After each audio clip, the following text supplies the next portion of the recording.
Magandang hapon po. Ito po ang resulta ng Lotto Draw ng 5 p.m.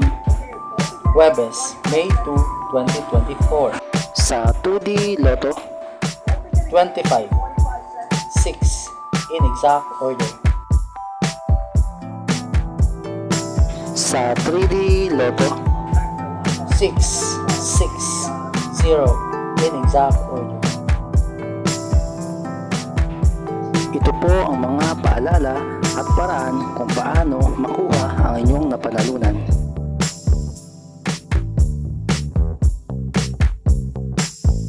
Ito po ang mga estimated jackpot prices para sa mga susunod na Lotto draws. Kung nagustuhan mo ang video ito, please like, share, and subscribe para sa mga updated na Lotto draws. Click this button to subscribe. Thank you for watching.